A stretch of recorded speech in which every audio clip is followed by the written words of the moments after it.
Hi, நேற்று ஒரு video post பண்ணியிருப்பேன். ஆக்சுவலாக மிட் நைட்டில் தான் ஒரு வீடியோ தான் வந்துட்டு கொஞ்சம் சிரிச்சுட்டு பேசியிருந்தேன். அதில் வந்து எல்லாமே சொல்லியிருந்தேன். என்னென்னா சண்டேவும் இருக்குது, மண்டேவும் இருக்குது அப்படின்ட்டு. ஆக்சுவலாக என்னென்னா ஐஜி வரைக்கும் வந்துட்டு எல்லாமே பர்மிஷன் வாங்கி தான் வந்துட்டு நாங்கள் எல்லாமே அனௌன்ஸ்மெண்ட் பண்ணியிருந்தோம். கீழே வந்துட்டு ஷூ எக்ஸ்போ நடந்ததுனால தான் வந்துட்டு பயங்கர க்ரௌடு, எங்கள் க்ரௌடும் ஒன்றாகி அதனால தான் வந்துட்டு நேற்று சரி ஓகே.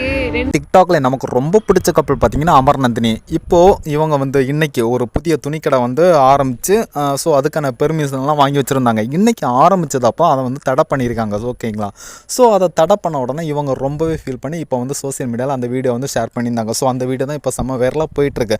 ஸோ அதுக்கான காரணம் என்னென்னு வந்து கரெக்டாக தெரில, எதுக்காக எங்களை வந்து தடை பண்ணுறாங்க அப்படி இப்படின்னு சொல்லிட்டு ரொம்பவே ஃபீல் பண்ணி அவங்க வந்து சோசியல் மீடியாவில் வந்து ஷேர் பண்ணியிருந்தாங்க. ஓகேங்களா? அதை பார்க்கவே ரொம்பவே கஷ்டமாக இருக்குது. எல்லாமே பெர்மிஷன்